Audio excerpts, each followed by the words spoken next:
here. All right.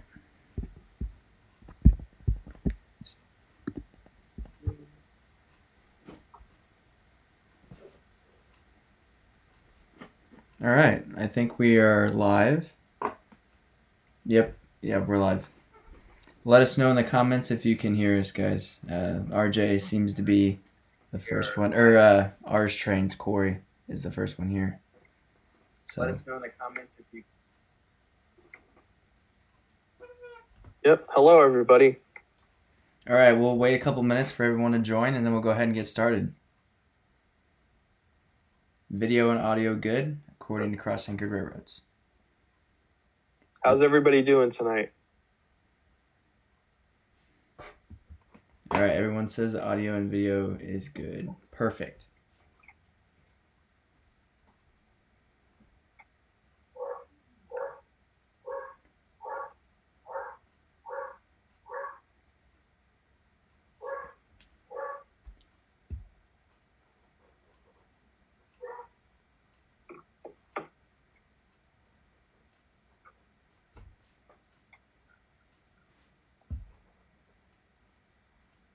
Well, Corey, this was Sam's brainchild, so I think it would be no better. There would be no better person than Sam to answer how the 100 subs feels. It feels good. It's progress, but I love the grind, so I'm gonna keep going as long as I can. So I guess that's the first question of tonight. I guess we can go ahead and get started. We got a couple of viewers here. So welcome. If you're just joining us, welcome to our live show, our second live show ever. The first one we ever did was the catalog review. That was a huge hit. It blew my personal expectations out of the water. So we're here today to do a Q&A session. I guess you could call this a celebration of 100 subscribers. You guys believe in the stuff that we're doing here, so this is our way of coming back to you and providing back to you. Feel free to ask us some train-related questions or some personal questions. If we agree to them, we will answer them. But yeah, we're here today to answer your questions and really just talk trains again. That's the motto here. So again, thank you guys for joining. We greatly appreciate it. Let's go ahead and see some questions in the chat, and then we'll go ahead and discuss them. It's just going to kind of be a trial run of a live podcast session.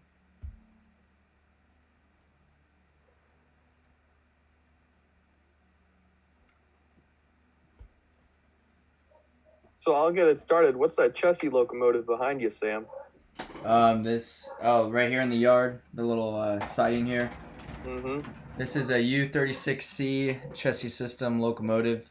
I haven't ran it in a really long time, and I forgot how nice it was to run. It runs really smooth. I don't have a problem with it at all.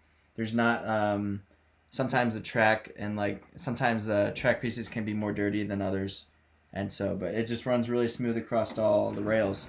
So let me ask you, how is your new switcher? Oh, it's amazing. For those of you who haven't seen my video yet today, but I'm sure it looks like all of you guys who are here have at least commented on my video, so not really speaking to anybody here in the live chat. But it's an MTH Rail King PS3 New York and Atlantic switcher, and I love the PFA sequence on that.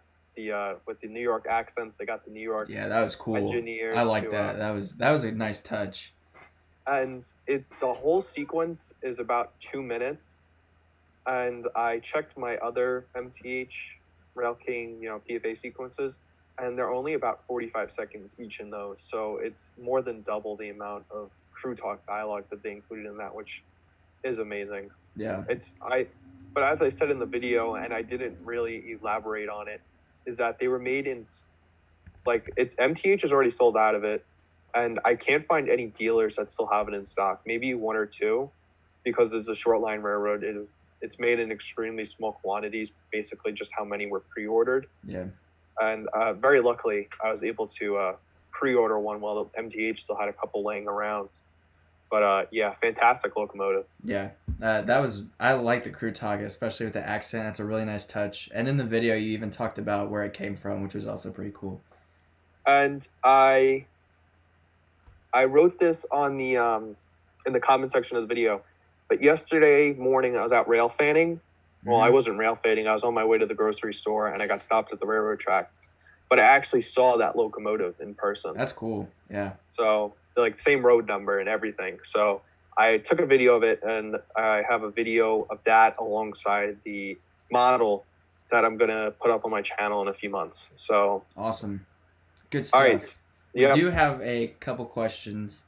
The first one is actually from my friend Megan. I told her not to ask silly questions, but she said, "What is my favorite train color?" Or what is our favorite train color? So I think I would definitely have to go probably with like the chassis system paint scheme here. It's probably my favorite paint scheme. Or the daylight. I would argue that too. So I'm going to be a boomer here. And my steam locomotives, I don't like them any other color but black. Like, I'll make exceptions for the daylight and the Freedom train on the GS4. Yep. But other than that, if I have the option between a black locomotive, like a green locomotive, for example, Southern 4501, they make it in both the black and green because it was in both the black and green. I would get the black version over the green version. Yeah. But as for models, I'm a big fan of the Norfolk Southern paint scheme, just the basic black, and then the Union Pacific with a huge American flag on the side. Yeah, I think that's a fair question. The next one is from 2003 Marauder. He asks, "Is anyone layout modeled after their hometown?" And RJ, you could answer this because mine is not. Okay, so if I've talked about it in earlier layout update videos, but the passenger station that's on my layout is a Lionelville train station, but I painted it to look as if it is the train station from my hometown circa 1970, because that train station is actually now just a Long Island Railroad storehouse for some electronic equipment. And so I painted it up to look like when my dad was a kid. So my dad, like, he's kind of gets like the, oh, wow, that looks exactly how it looks when I played by it, 40 years ago. But that's about where the similarities stop. But I also have, certain towns, like my city is loosely based off of a Babylon Village, which is near me and stuff like that. But definitely the train station. That's the one piece that I have from my hometown, and I have it lettered up for my hometown. Yeah, I don't have anything really from home. I've said it multiple times before, I've modeled my mountain to look like the Black Hills in South Dakota because it was an amazing vacation. So the next question we have, I believe, is from Philip. Looks like it's from Corey. Oh, Corey. Wait, did I miss one? Yeah, he asked if you guys could make a locomotive made in O-scale that hasn't been made already, what would it be? And Corey, we answered that in our last podcast. So if you guys are wondering the answer to that question, go check out our last podcast. We talked about it for about 20 minutes. I will be nice to Corey and I will re-answer this question because I've actually reconsidered my options. So I think in the podcast before I said something about the American Freedom Train, but recently I saw a video, Country Bunkers Trains. He talked about his post-war F3 Santa Fe, or Texas Special, sorry, and I was like, I want to see a newer version of that, just because, I don't know, I think as a kid when I would watch the what was the DVD series, it's a little bit more modern and like adult, but it's like probably like Lionel Nation. Yes, Lionel Nation. In one of the videos, I saw a beautiful set, and I was like, I gotta have this train when I'm older. It's just like the definition of like a passenger train. But okay, why? I've got one more that I forgot to mention in the video that I remembered as soon as we were done recording. Okay, what is it? What do you got? An all-black Canadian Pacific steam locomotive. Okay. So actually, harkening back to the first question, is that I like my steam locomotives completely black. Yep. And 95% of the steam locomotives that any manufacturer has put out that says Canadian Pacific on the side is one of their Royal Hudsons. And so I recently found out that I had a great-grandfather who worked for the Canadian Pacific and the New York Central in the 1920s. In fact, the Canadian Pacific wanted him to move to Calgary, and they were living in New York City at the time. And my great-grandmother said, no, we're not doing that. We're not moving to Calgary. So the only all-black Canadian Pacific steam locomotive that I can find out there on the market today is the new Lionel 10-wheeler. Yep. So I'm in quite the predicament there because I want to model the 1920s before diesel era, because I don't really have an attachment to Canadian Pacific outside of the 1920s when my grandfather worked for them. So I'd like to have some 1920s era Canadian Pacific stuff. All right. The next question I believe we have. Hopefully that answered your question, RJ. Or R's trains. I see R's trains. But it's Corey. Yeah, and it's confusing me. There's R's and then RJ's trains. It's confusing. Cross-anchored railroads asked, what road name Heritage and Current has the best paint schemes? So what Heritage unit, I guess, has the best paint schemes or the best road name? The Long Island Railroad has 2 switchers painted up for their Dashing Dan logo in the 1960s that they redid in the 90s. So they aren't Heritage units, but my heart would always go out to them first because Long Island Railroad. But best Heritage paint scheme, I mean, I like the New York Central just because New York. But I think that Norfolk Southern hit their Heritage paint schemes out of the park. Like Union Pacific, I really like the Illinois Terminal one, the original Norfolk Southern, the Southern one. So, but if I had to pick one of the Norfolk Southern Heritage units, I would pick the New York Central. All right, I do not feel like I have the knowledge to answer this question. I don't really know. I don't have any of the Heritage units, obviously. And B, I don't do enough research on them or even see them in my daily life to. There's a Wabash one, so we'll put you down for Wabash. Okay, sure. That works. That works. I would probably go for that. Let's see here. Next question. Do you see any questions? Here we go. Come on, RJ. He better say Amtrak. Come on, RJ. Amtrak paint scheme. Amtrak paint schemes are the worst. Like, I've actually had, when I worked at Amtrak, I actually talked with the person who's in charge of coming up for the new paint schemes for the Chargers. And it's I don't want to say widely talked about, but the hardcore train people at Amtrak hate the Amtrak Phase 5 paint scheme. Did you tell him that? What? Did you tell him that? Did you tell him I'm a hardcore train fan with 500 subs and I hate it? Not a hardcore train person, but you can tell that there are people who are more passionate about railroading as a whole compared to just the business of railroading. Yeah. If that makes sense. Like, I'm not... Like, I don't stand outside and watch trains for 10 hours a day go by, but... there are people at Amtrak who do that, surprisingly. Interesting. You would think you get enough of it at your job that, But I really like the Amtrak Phase 2 and Phase 3 paint schemes. And the new Phase 7 that they're coming out with, also, I know what the new Amtrak Heritage unit is, so I can't share it, though. He's got secret intel. Holy smoke. Okay. All right. Yeah. All right. So we're way behind on. Oh, no, you're good. There's another question here that I saw. Oh, go ahead. You go first. And then GFW last asks, what's my plan to become CEO of Amtrak? Well, I'm graduating in May, and as of right now, I don't know how viable becoming the CEO of Amtrak is right now. So I'm looking at jobs for railroads all over the country. So hopefully something turns out. Hope for the best. But what are your goals for swimming, man? For me? For swimming? I guess it's to actually get in the pool. Well, I've actually, for the past month now, I've been getting in the pool. My goals for swimming, state swim team, their goal is to get to NCAAs. So I guess if you don't know what that is, it is a super fast swim meet. A lot of people compare it to the Olympics, but for short course yards.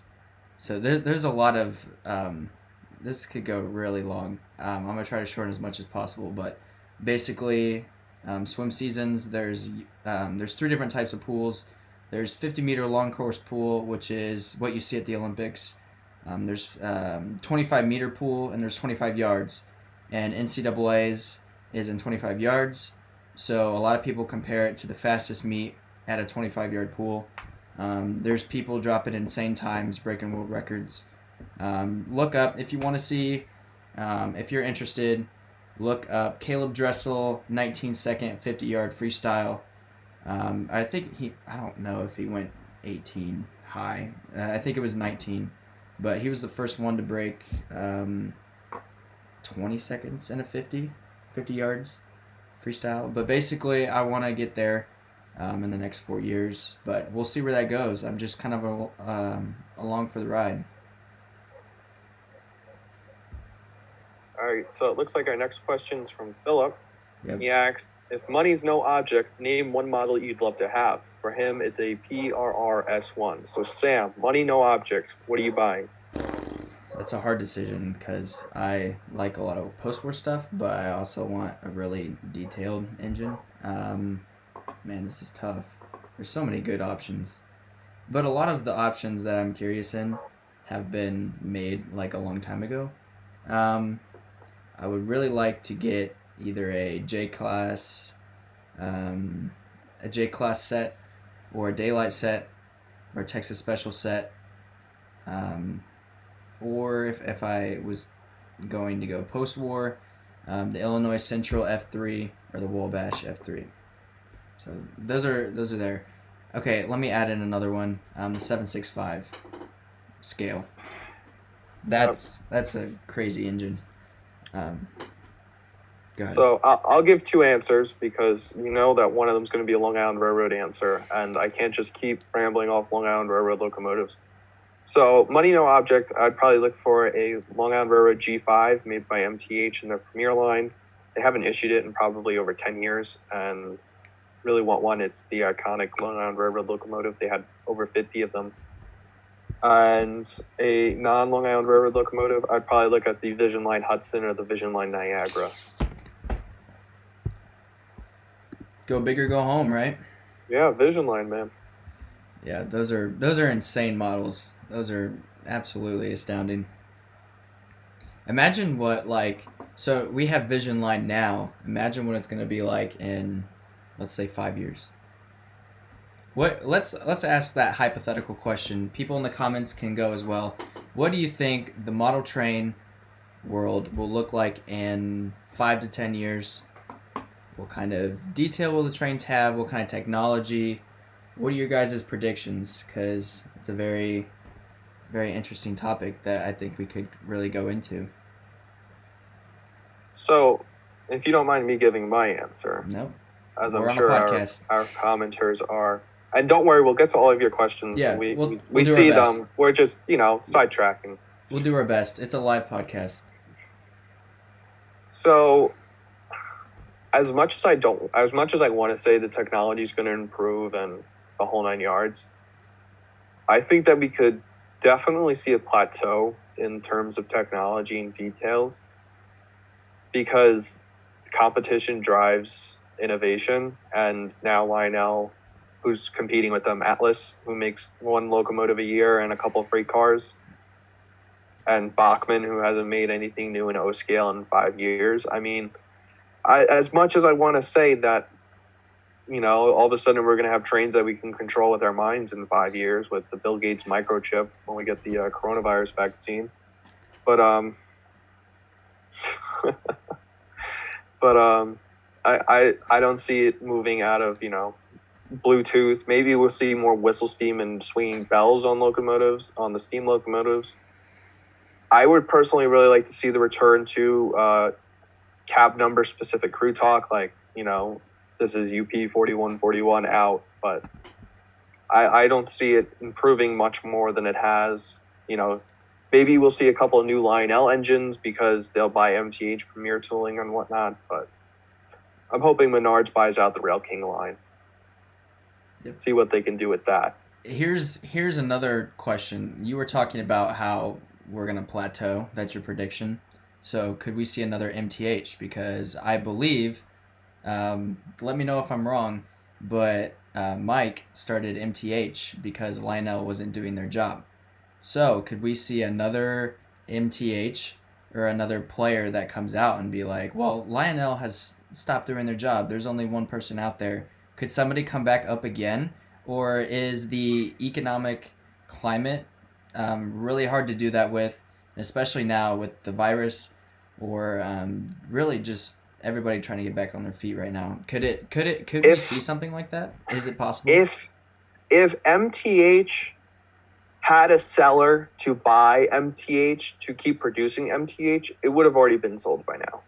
Yeah, that I get what you're saying, but like in like a 10 years time frame, right? Because how long? So you probably know more of this than I do, but when did MTH really start upselling Lionel and their stuff and one up them?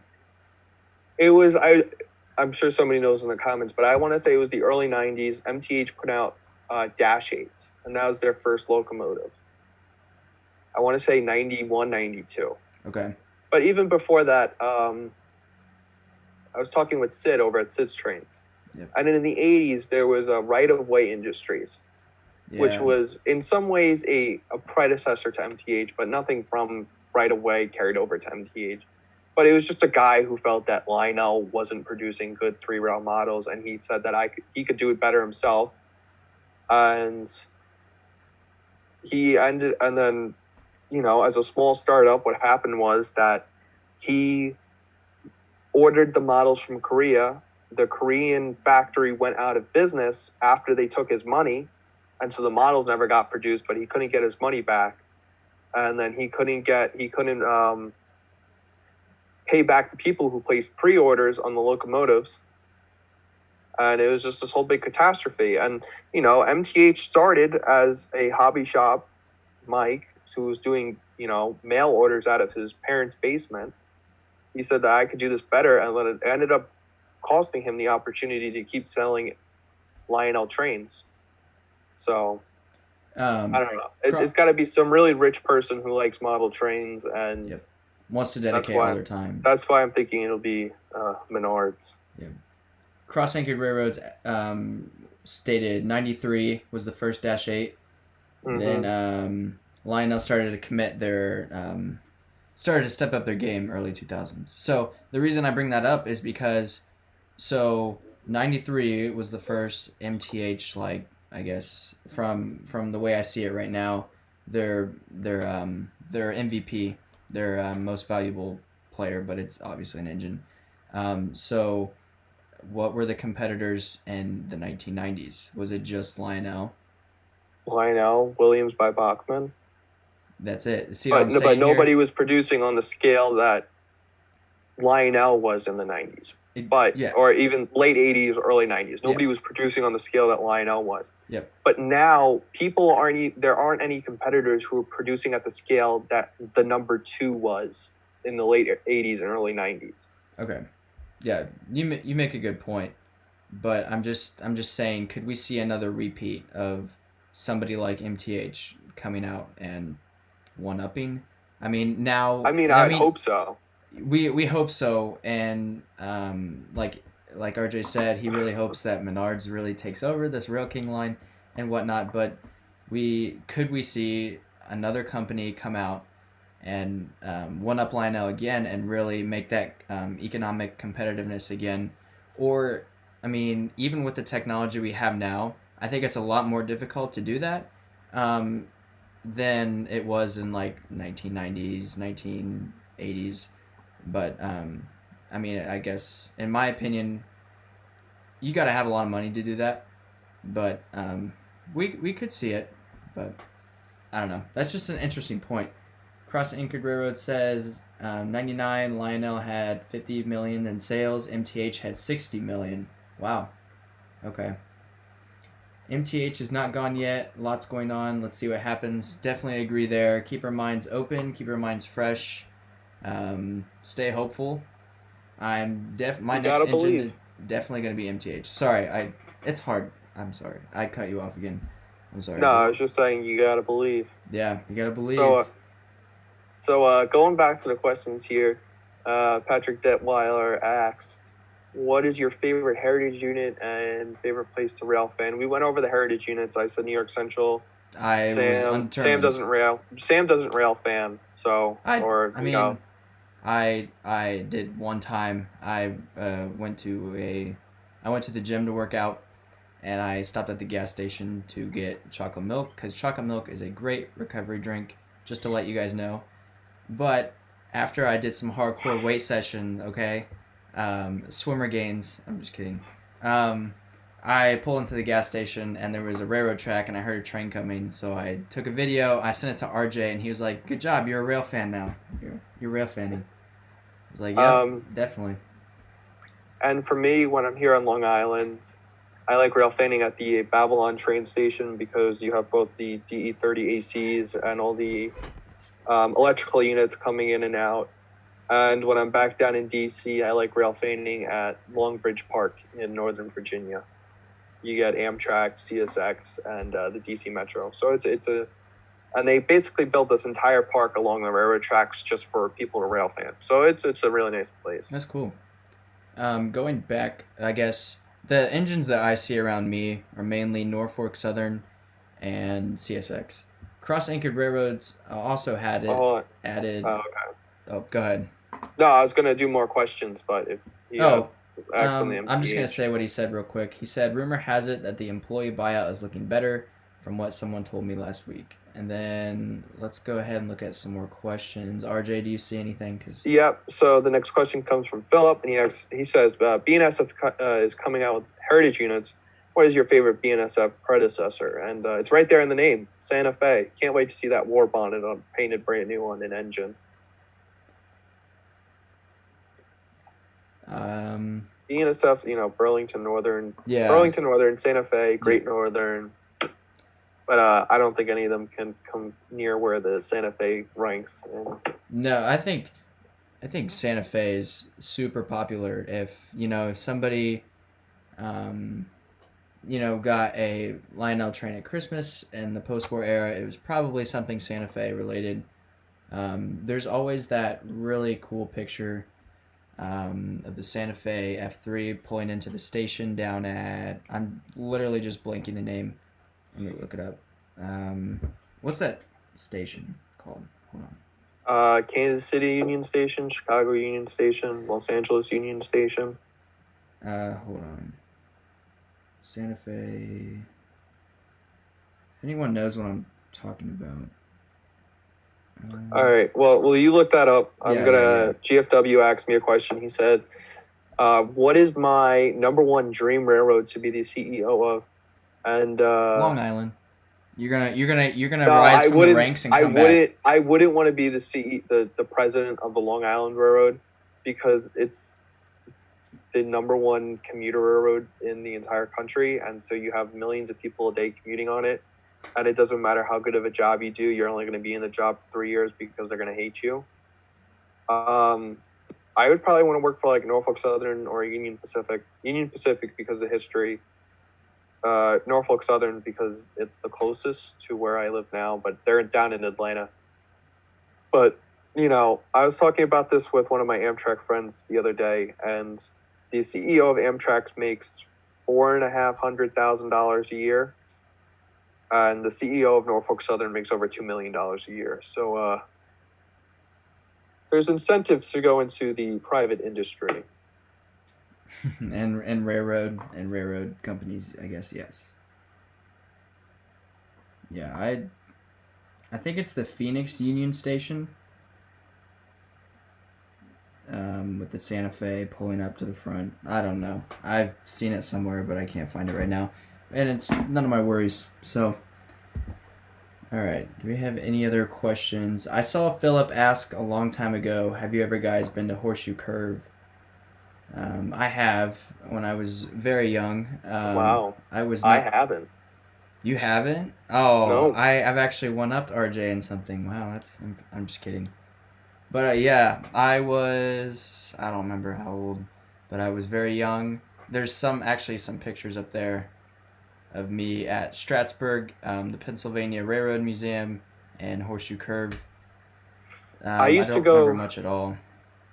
I used to go to Strasbourg like twice a year, like for like down Thomas and whatever. And then I haven't been to Strasbourg probably in a dozen years. And I've been trying to get a friend at school to go with me who's also into railroading. And we were going to go in the spring of this year, 2020. And of course, coronavirus hit. And we part of the reason why we wanted to go was because we get free travel when we worked at Amtrak. So it wouldn't have cost us anything to go to Strasbourg. First class. And so now we're kind of just dragging our feet again because we'll probably have to rent a car if we wanted to go. But even then, just with the virus. But I really want to go to Strasbourg sometime in the near future. I can't think of anything that I would want to go back to. I don't really know enough. I need to do more research. Definitely Strasbourg. What's the museum and isn't there one in Ohio, the Baltimore and Ohio Railway Museum? There's one in Baltimore, the Baltimore and Ohio Railroad Museum. No, that's a cool museum. Part of the they have like a mile-long train ride, and it's like the first mile of track laid in the United States. That's cool. And John Quincy Adams drove the Golden Spike on that one. But you're also driving through Baltimore. You're on a train through Baltimore, which isn't necessarily the nicest, most scenic route to be taking on a train. No. But then there's the Age of Steam Museum in Ohio, which I think you're talking about. Yeah, Philip just confirmed it. The Age of Steam Roundhouse. Yep. Yes. That's what I'm referring to. And they just got the Camelback from Strasbourg, which I hope to see at least restored cosmetically, because I've never seen a Camelback in person besides the one that's at the B&O Railroad Museum.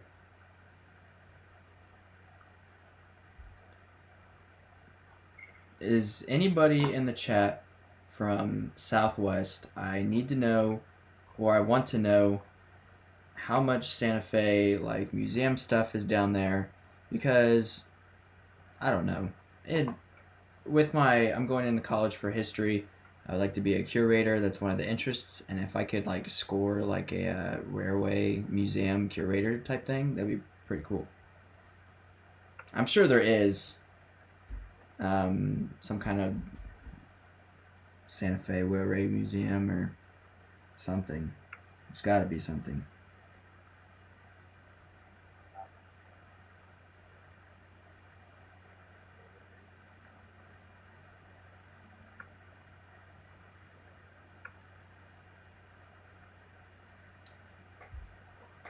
Okay, so there's the Western American Railroad Museum.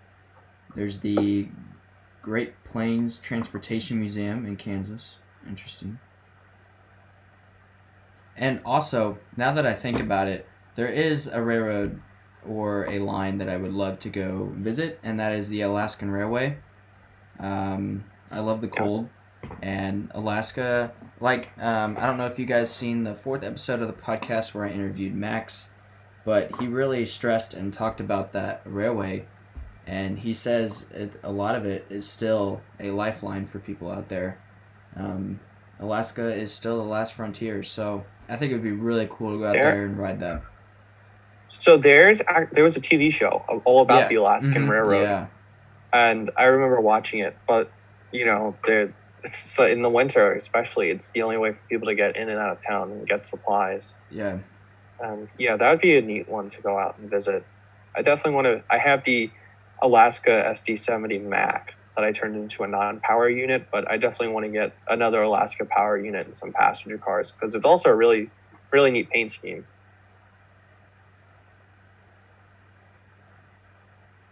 Yeah, I think it would be really cool to go to Alaska and ride that train, especially during the winter. Obviously they probably, I don't know, how long do they have passengers, tourist passenger service? Do you know? Does anyone know? I think they do regular passenger service year round, and it's whistle stop. So these people, they go to their house, they get out of their houses, they stand on the railroad tracks, and they flag down the locomotive, and it stops for them. That's cool. Like that's really cool. So 2003 Marauder asks, has anyone done the your hand on the throttle experience at Essex, Connecticut? Okay, so I haven't done that in Connecticut, but if it wasn't for the coronavirus, I would have driven an F3 scenic train down in Sedona, Arizona. It would have been pretty cool because I really like the F3s, but unfortunately, I wasn't able to go. When I was really young, at least I'm told that I went into the cab of a Long Island Railroad locomotive for a stop. Don't remember it. There are obviously no pictures of it because we couldn't take pictures, but apparently I did that. But I haven't been to that particular place in Connecticut. I tried to avoid New England. As a Long Islander, they're our sworn enemy. 1-800-CLYDE asks, he says, come to Knoxville, the Tennessee Valley Railroad is very active, pretty much my backyard. Oh, wow. I haven't been to it, but my girlfriend, she lives just north of Chattanooga. So I really want to go to the Tennessee Valley Railroad Museum to go and check out 4501 and 630. The 2 times I've been there, well, the first time we just ran out of time and we couldn't make it there. And then last time I was down there, it was still the kind of the height of the coronavirus pandemic, and they weren't open yet. So unfortunately I couldn't go there. But yeah, I've been looking at those railroad museums down there, and they've got some really nice ones. There's also a railroad museum in Nashville that has an old Long Island cab unit that, and the Blue Ridge Scenic Railroad in Blue Ridge, Georgia, they also use former Long Island Railroad passenger cars. There I am, back on the Long Island Railroad. You're just all for that railroad. Yeah. Oldest continually operated railroad in the United States. That's impressive. When you did the documentary on Penn Central, that was very interesting. That was an entertaining. Come out yet. It hasn't come out yet. It's coming out next week or in 2 weeks. I could have swore. I sent it to you. That's why to proof. Look at it. You sent me the unlisted link, and yeah, I will not release that. You were the first one to see it. So.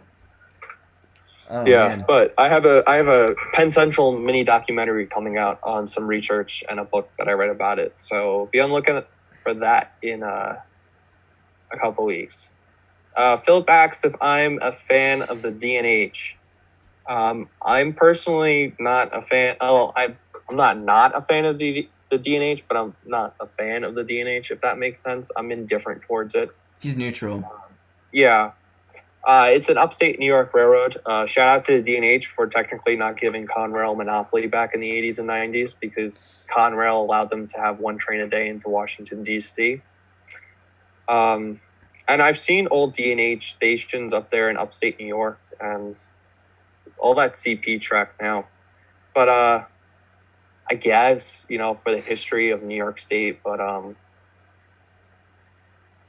it's the Long Island Railroad, and then other than that, anything goes, except for CSX.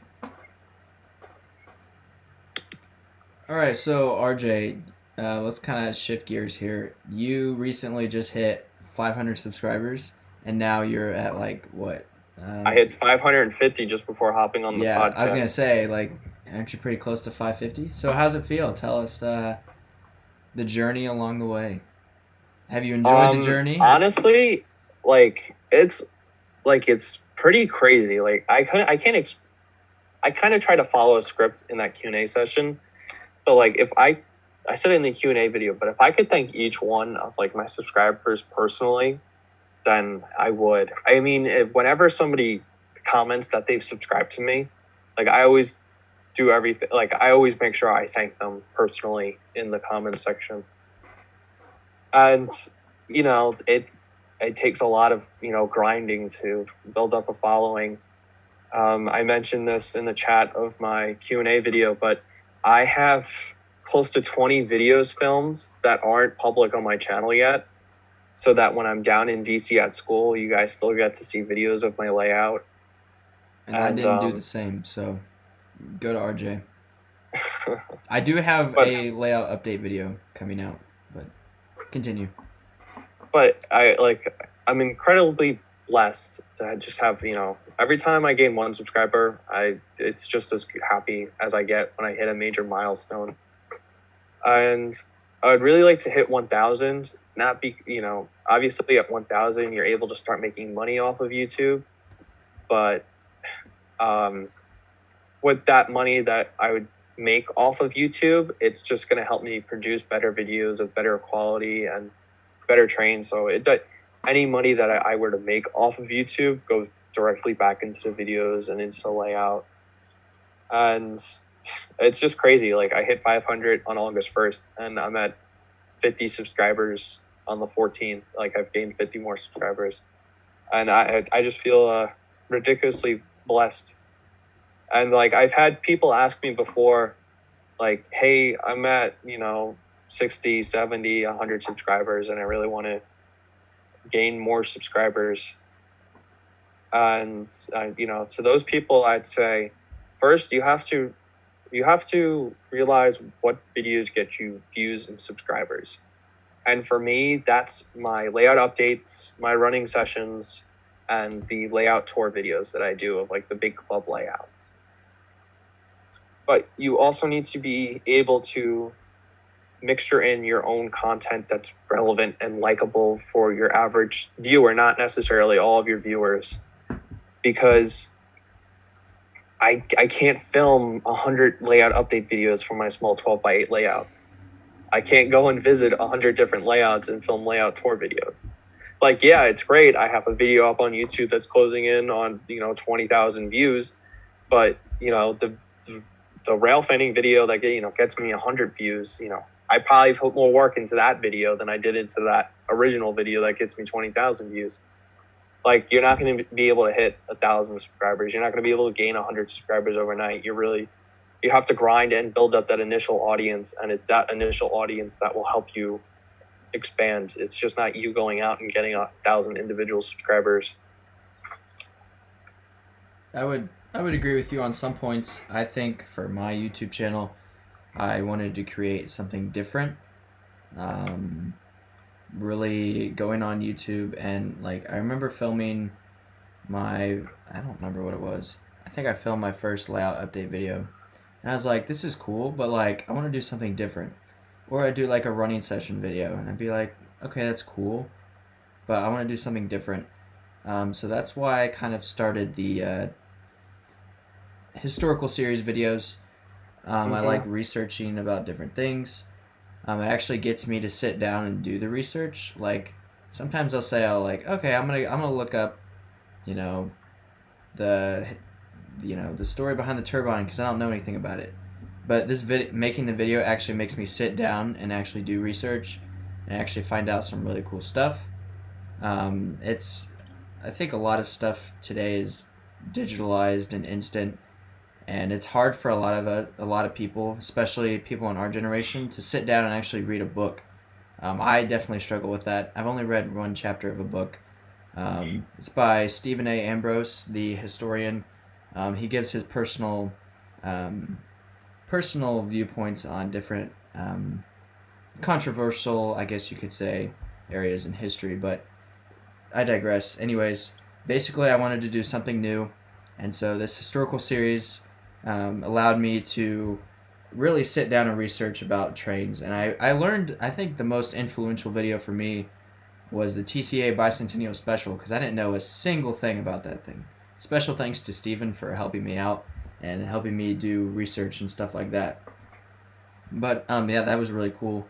And then I wanted to do something new. I've talked about it almost in every podcast, but I was like, I want to do a podcast because I don't see very many people doing it at all, or if they are doing it, they're not doing it the way that I think it should be done. So that's with the beauty of YouTube. You can do what you want, and with some hard work and some special friends to help you along the way, um, it'll keep continuing to grow. And I'm just kind of along for the ride here with this podcast. So everybody who has subscribed so far, special thanks. But yeah, that's kind of like my YouTube. I do, like RJ said, you need to find the videos that bring in the audience and stuff like that. But you also need to add your own twist to it because you want to make it different and you want to make it stand out than the 9,000 other videos on YouTube of like train reviews or stuff like that. So finding your own way and bringing in a uniqueness to your channel. I'm obviously still in the experiment phase with that. I'm only at 229 subscribers, and I'm very grateful for that. But I definitely don't post as many videos as RJ or as consistent, especially with my schedule. But I'm gonna keep my personal channel for as long as I collect trains. So you'll get to see, and when I'm older, I get to go back and see how it all started from the beginning, which is also pretty cool and stuff like that. So, all right, I digress. So Philip asked me why not CSX, and I just don't like the CSX paint scheme. That's pretty much how I judge railroads. Until somebody offers me a job, then it's something else that judges how I like the railroads. But I don't know. I like UP more than BNSF because Union Pacific's paint scheme is better than BNSF. I like Norfolk Southern better than CSX because I like the Norfolk Southern paint scheme more. Nothing personal. And Lance, thank you. The locomotive is great. And going back on, finding new different types of videos to upload to YouTube because everybody, there's hundreds of people who make funnel train videos. I started the unboxing series. Today was the first episode with the switcher. And I can say that in 2 weeks from today, there will be part 2 to that series. There is another surprise unboxing video. And then there is a third box on its way in the mail right now that I'm going to do another unboxing video on. But that's if it gets to me before school. I go back to school. So we'll see on that one. I guess since we're talking about spoilers or previews or whatnot, on the layout update, a engine that none of you have seen, only RJ and Steve and a couple close friends of mine have seen it.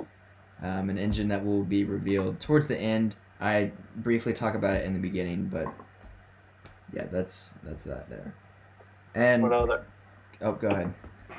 No, and I was just gonna say that I also have the Penn Central video coming. It's like a 25-minute video detailing. Good one. Get some popcorn.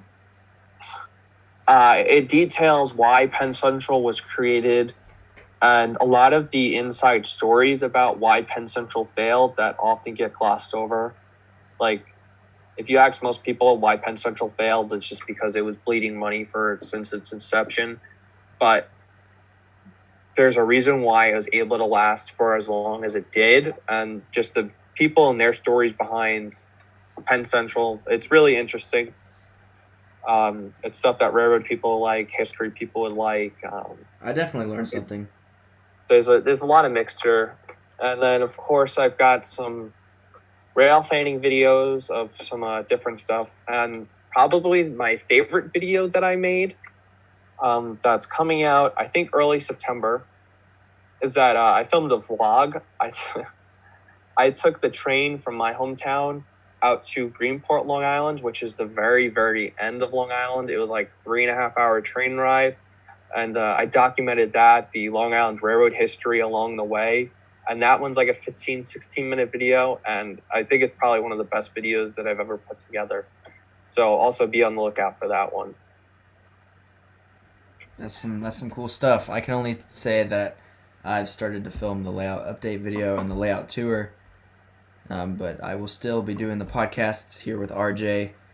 This is our last podcast for a little bit. We're going to take a break.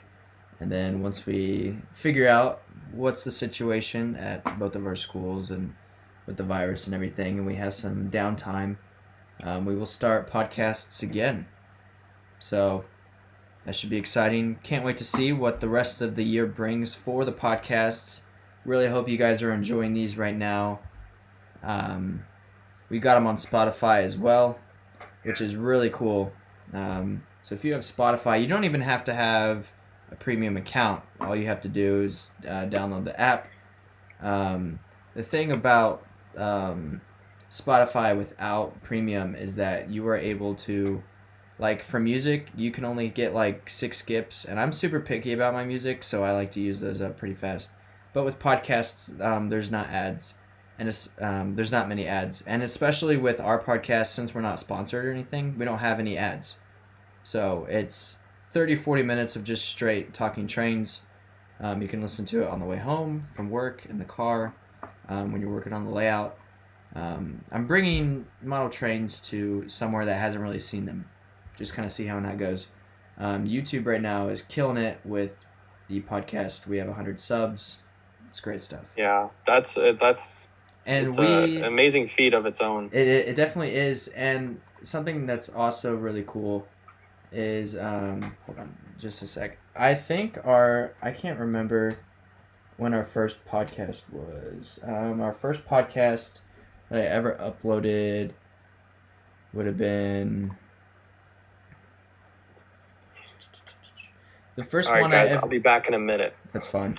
I just gotta take off for a minute. I'll entertain the troops. So the first podcast we ever did that published on my channel, it was me and RJ. That was during May. It was published May 29th, 2020. That was obviously on my channel, but obviously I've only had the channel for about 2 months, 2.5, 3 months. So now I have 100 subs at 2 months. Me and RJ have been working really hard on this, and it's shaping up. I'm super excited where it goes within the future. So thank you guys for definitely joining us tonight. Greatly appreciated. Let's go ahead and look at the comments here. See if we have anybody else. Cross-Anchored Railroad says, I love doing unboxing videos. They're just so expensive. I think when everyone watches unboxing videos, it's the thrill of Christmas all over again. Even if you don't, or even if you're just watching the video.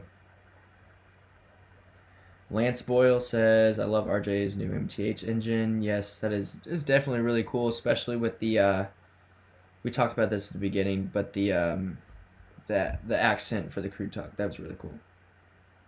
So, we will probably wrap up the live stream here in the next 15 minutes or so. Make sure to go to GFW Trains tonight to watch their, I believe it's called Fast Friday live stream. So we will all be definitely going over there after this Q&A session. So if you have any more questions for us, shoot them in the comments. Thank you to the 10 people who are watching right now. Greatly appreciated. We're kind of taking a tiny bit of an intermission here with RJ, but should be back soon.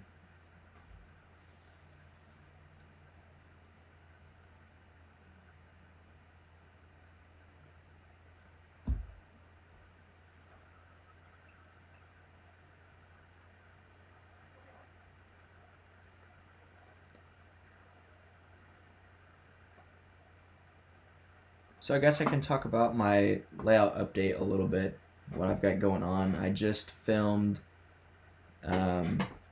all of this stuff for it, and I'm getting ready to share it with you guys. I want to do one last layout tour, because this is what I envisioned before leaving college, and so leaving for college, and so now it's done, and I'm uploading the video mainly for 2 reasons. The first one is just to see how far I've come over the past couple years. And then the next reason is for you guys to see the full layout and stuff like that. Cross-Anchored Railroads asks, are you all packed up? I'm still kind of working on that. I was able to get a move-in day to move like the first half of my stuff, and then the other half I move in Wednesday. So good stuff. I have no clue when the layout update will be published, but I will get that out. Do not worry. And Brian Burns is in the chat. And we now have RJ back. Yep, I'm back. RJ, sorry about that. No, it's okay. We're about to wrap up. I was basically just telling them to head over to GFW's trains Fast Friday, I believe at 8:30 p.m. So go check that out. We both will probably be there. Yep, and special thank you to GFW.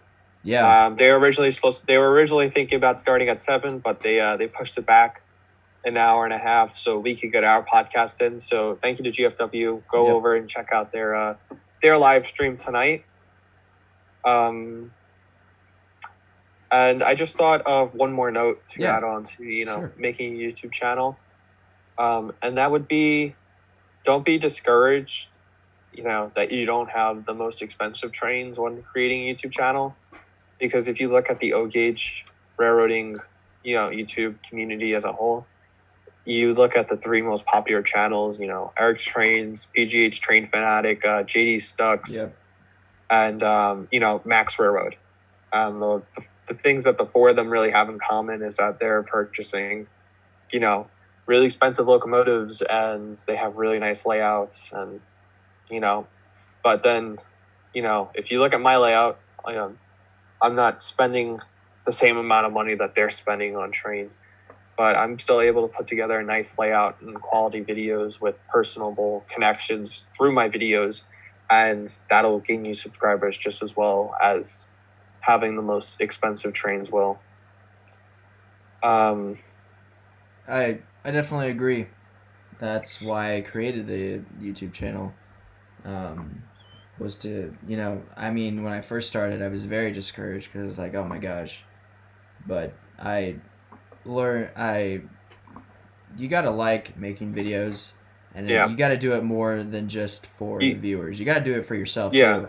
You can't be in YouTube just to get viewers and subscribers, because you come into YouTube with the expectation that you want to hit X amount of subscribers and you want to have X amount of views on each of your videos, that no matter what goals you're set, you're always going to be failing in some way on your YouTube channel. And the point of your YouTube channel should just be to make videos and share the hobby and connect with other people who share interests with you, which you may not even have known existed before this. You have those set goals in mind, but you got to enjoy the journey along the way. You got to enjoy the grind. You have to enjoy it. And really, like RJ said, to connect with people. I can tell you right now, as soon as we started this podcast, when I did episode 1 of this podcast, me and RJ and Corey all talked for probably about an hour and a half afterwards. And ever since, we've messaged each other back and forth. I text RJ almost... I send him, or he sends me, or I send him, vice versa. At least something about trains every day. You're just, And we've gotten to know a lot of people along the way. A couple examples for me is Sid's Trains and Cross Anchor Railroads and Steve. RJ was actually able to found out that Steve was local to him, and so they've been visiting ever since. So it's really cool how all this has started to work out, and I really hope, once this virus kind of lets up, we can all visit everybody else, on YouTube. And I remember GFW talking about a train meetup, train YouTuber meetup. They were going to do one at some railroad museum and where they locally live, but that got shut down. So, hopefully we can all, kind of meet each other and get to know each other in the future. Yep, hopefully. And just one last question here from George. He asked if we watched this show from Japan where they talk about the different improvements in their trains over there in Japan. I personally don't watch it, but it looks like something I have to check out. Yep. And well, I think that about wraps it up for tonight. Yeah, definitely. I'm actually me and RJ will actually publish this live stream if you want to go back and listen to it, because I think this was a pretty good first test of a live podcast session. And I definitely think, RJ, I don't know if you agree or not, but we should definitely do more of these live podcasts in the future and live streams. We're definitely going to be doing a couple of live stream videos, podcasts. while we're at school, because sometimes it's just easier to do it live. Yeah, do it live. Actually coordinate with people. What time are you free tonight? Yeah. Thank you, Steve. Greatly appreciate it. Thank you for all of your kind comments there in the comments in the live chat. It's greatly appreciated, and it means a lot to both Sam and I. It definitely never gets old. Nope. If you liked it, please hit the like button down below, and make sure to go over and check out GFW's live stream tonight. I believe they go at 8:30. Fast Friday at 8:30 Eastern time. So they're getting off in about 28 minutes, give or take, from my clock here. But that's all I have to say. Thank you so much for watching, everybody. Yeah, I greatly appreciate it. Again, we're taking a little bit of a break, so go ahead and revisit some of the older podcasts on Spotify. You should listen to the first one. That one was pretty cool. Also, number 4. I mean, they're all just really good. I mean, it's hard to pick a favorite. RJ, do you have a favorite live stream that we've ever done? Or do you just Well, we've only done 2 live streams. No, I mean like a podcast. Did I say live stream? Yeah. No. What's your I favorite podcast? really liked the one that we did with Greg. I felt like we had some not to knock on any of our other podcast guests, but the one with Greg over at the NASA Lionel Operating Engineers Club. That's I think it might be an underappreciated one on our channel. So if you guys haven't checked out that one, that's a good one to go back and watch.